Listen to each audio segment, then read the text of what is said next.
Hello, folks. My name is Tim Lonsdale. I am the director of Cricket, this lovely little film that'll be screening at the Milwaukee Short Film Festival on September 10th. Cricket is about two guys who who've been pals forever. Um, Movie opens with the two of them sitting around a little fire in the backyard, and they're reminiscing. And they're reminiscing about the deceased wife of one of these guys and how much they both miss her. That she was friends with both of them, and that was the relationship. And they're here to remember a year later the day that she died. One of them inadvertently makes a Freudian slip. The genesis of this little movie was my buddy Jim Berg, who wrote it. Um, Quite an accomplished screenwriter, actually sold the script for a good amount um, several years ago to Paramount.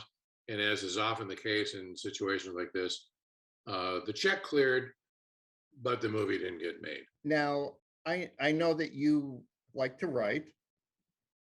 You've written a few things. I know your desire is to be a film director, but this is a project you didn't write. You're just directing. How did that come about? It came about because when I finished my last paycheck, was just about exactly 5 years ago. I was the unit production manager for the first two seasons on Stranger Things. I had a good career as an AD, UPM, directed a little bit. I directed for Charmed, but most of the time I was what they call in the business. Those of you who are watching this are probably familiar with below the line versus above the line. This is in terms of a movie budget. Below the line is, generally speaking, the rank and file people who are making the movie. Okay. I can cut to the chase and say that above the line are actors, directors, producers, writers. That's all above the line in a movie budget. Below the line, those are the grips, the electricians, the camera people, the makeup, hair, wardrobe, all the other departments. That's below the line. Well, what I'd been doing for 34 years was 94 or 5% below the line, which is what an assistant director is, what a UPM is. That's below the line. Okay. So 5 years ago, I retired from below the line and grew up in Wisconsin. And I knew I wanted to live in Wisconsin again because, who doesn't? It's beautiful out here, except for the winters, maybe. Anyway, I decided I would like to come back to Wisconsin, where Janet, my wife, and I had some property here, and we wanted to live here. And wouldn't it be great, I thought to myself, if I could come back to Wisconsin and work above the line, write, produce, direct. I have, as you said, several writing projects in the works. So once upon a time, for those of you that are old enough might remember Paul Bartel, Paul Eating Raoul Bartel. Well, Paul Bartel, once upon a time, optioned a screenplay that I wrote. Well, I did 2 rewrites for him, and then he died of a heart attack at the age of 59 or 60 or something. So that went to the back burner. Anyway, I had close but no cigars, oftentimes. Someone once told me, I wish I could attribute this properly. I can't. Someone once said, Hollywood is the only town in the world where you can die of encouragement. And sometimes I felt like it was, yes, I'm dying of encouragement here. Well, anyway, so here I am, finished Stranger Things, come back to Wisconsin, and I'm looking for something to do as a writer, producer, director. I had nothing that was immediately ready to shoot. My friend Jim Berg did. Jim approached me, said, I've got this little script. And he actually he has a feature-length version of it, which is quite good, which I read. But I said, as an indie, producing an indie like this in Wisconsin, out of the loop of the LA money and all this stuff, I said, it's going to be tough. What we need is a teaser. What we need is a short version of this. And we can shoot that. shopping around at the festivals, maybe find some money, find some interest, maybe make a feature version of it. But we need to start with a short. So Jim says, okay, well, guess what? He wrote a short 10-minute version of his feature length script, and he asked me to direct it. And I said, well, certainly I will. I'd love to direct this little thing. So that's how we ended up doing this. You actually have a history with our film festival. You judged for several years on and I off. did. Now I did you have a, indeed. yeah, now you have a film in it. How's that feel? Well, it feels pretty good, but unfortunately, it's not in competition. It's because I know the guy who runs the festival. So because of that, it's not in competition. It's just there so people can see it and see what the movie is like, and like it or not. I'm hoping it should be entertaining. It's an entertaining little movie. It's R-rated, R-rated for dialogue or for language or whatever. But it's I'm quite happy with this, and I'm very proud of the work we did. And it's coming from Stranger Things, or even when I directed on Charmed, a TV show with Shannon Doherty and Alyssa Milano, and even then, that was a lot. That was 20 years ago or whatever. But then I had a $6 million budget on Charmed 20 years ago. Well, then cut to when I'm working as the production manager on Stranger Things. I'm telling you, as production manager, you're in charge of the budget. You're signing checks. I signed the checks for the directors, for the cast, for the crew. I signed paychecks for everybody. My accountant on the show said that over the course of that last season, I must have signed my signature 40,000 times as a production manager. Okay. I paid everything. I signed every NDA, non-disclosure agreements that comes in. Believe me, on Charm, there are a lot of them. Well, NDAs have to be signed. If we had a scene with 300 or 400 extras, guess what? Every stinking one of those extras had to sign an NDA. The FedEx guy coming into the office had to sign an NDA. Well, I had to co-sign every one of those NDAs. So half my day was probably spent signing things. So coming from that world to a world where I'm shooting a movie with, what did we have? 8 crew members, I think, and then a musician, and it was an experience. But I tell you what, we pulled it off, and I thought to myself, we had a DP. John Klein was our DP, an artist, true artist, wonderful DP. And I thought to myself, is he's doing this stuff, and this is a DP. I mean, he's freaking carrying light stands and shit around. I mean, he's doing stuff I'd never seen a DP before. But I got to tell you, there's a couple of shots in there, especially some of the night shots outside there, where that, you know what, he did something with a small handful of people that in my other world would it take 60 guys to do. That's interesting. You actually come from a bigger production world, and you're making a very small indie production with only 8 people in it at the most, including probably cast members.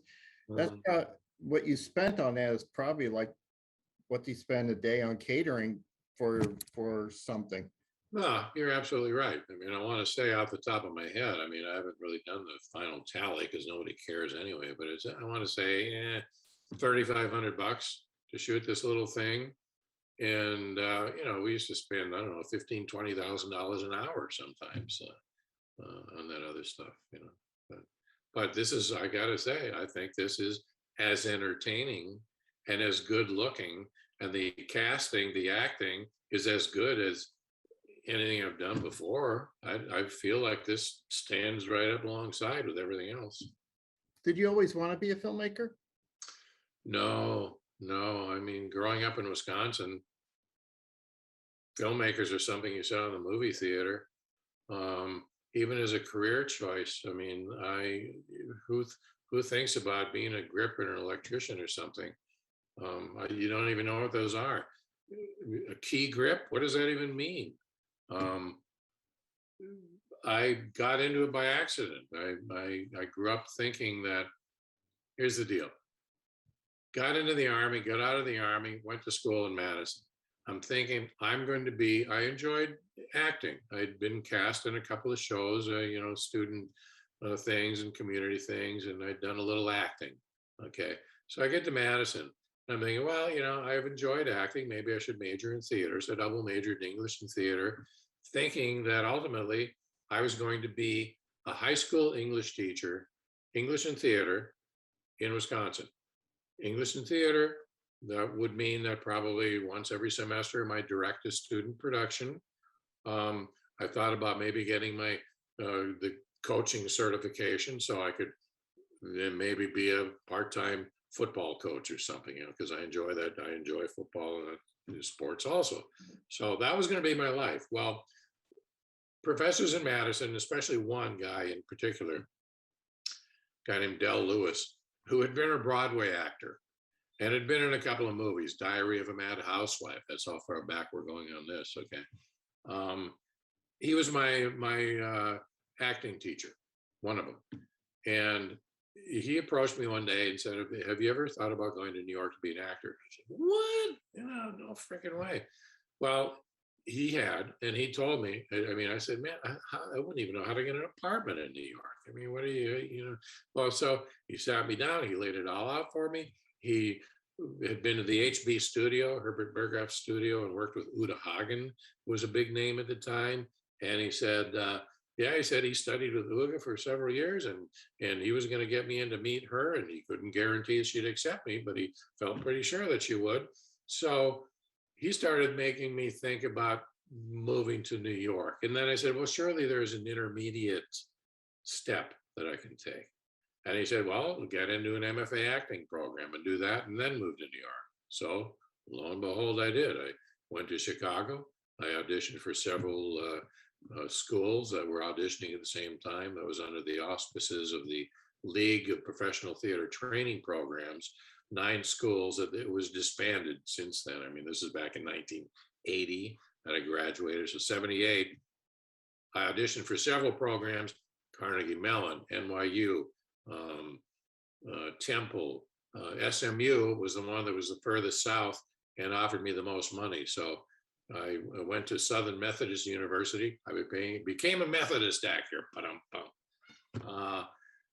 Got my MFA from SMU, and while I was there, did enough to get into SAG-AFTRA and Equity, and moved to New York to be an actor. Made my living at it for a couple of years, but ultimately, my interest was always writing, like you said. And I thought to myself, if I want to get a movie done, it's going to be with a lot of help from me. In other words, I have to do it myself. I don't know anything about production. There's this Directors Guild training program where they teach you how to be an AD. They place you on film sets and movie sets for 2 years. And at the end of the 2 years, you become an assistant director in the DGA. And I thought, well, maybe if I do that, I will learn how to produce and can then produce my own movies. So ultimately, I went into production so I could do what I'm doing right now. It's just taken me 35 years to get there. So you told me you had a brief part in Dallas, and you were in Salem's Lot too. And I was in, yes, I was in the third most, as of today, I think still today, I was in the third most watched television episode in history, the Who Shot JR episode of Dallas. I got cast as JR's anesthesiologist. Thank you, Tim, for joining us today. You're welcome. And hope this wasn't too painful for you. Only a little bit. Do you have any closing thoughts on cricket that might get people interested in seeing your film? Closing thoughts. Well, I got to tell you, like I said, our cast is just awesome. I worked with Marty Scorsese once, and he said that the trick to making a good movie is you don't have to direct it. You got good actors, and they take it from there. And I feel like that's what we did on this one. stellar actors. We started with a good script from Jim Berg, and we got two great actors and great small crew, not small crew members, but small crew. All of them terrific. All of them terrific.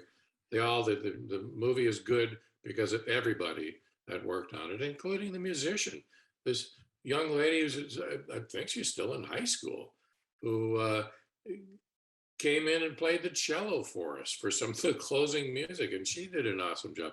Everybody, top to bottom, on this was amazing, and that's what made this little movie excellent.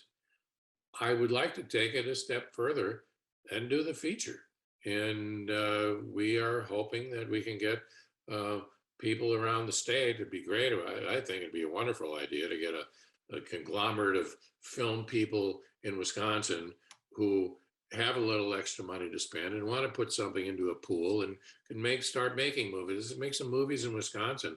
I think the state government needs to do more in terms of um, tax benefits like they have in just about every other state I've been to, especially Atlanta. Why is Atlanta such a hot city right now in terms of film and TV? Because they have a 35% tax rebate. And if Wisconsin had something like that, we had it for a while. That's when they made that. Was it Johnny Depp that was in that gangster movie? Yeah, I forget what it was called, but Public Enemies. Public Enemy. Thank you. Yeah, which was partially shot in Oshkosh, actually, which is my big city. When I go to the big city now, I go to Oshkosh, 30 miles away, after living in New York and LA and Atlanta. But I would like to get this movie made as a feature.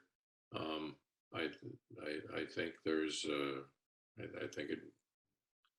I think it'd be a wonderful thing, especially for Wisconsin.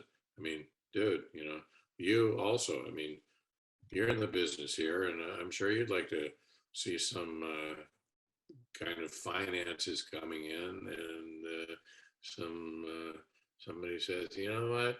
Let's start making movies here. Let's find some good scripts, and we got so many actors. You don't have to go out of state for actors here. You got actors, you got writers, you got crew. You can make good quality films in Wisconsin. We just got to do it. Well, thank you again, Tim, for joining us today. My pleasure. Thank you, Ross.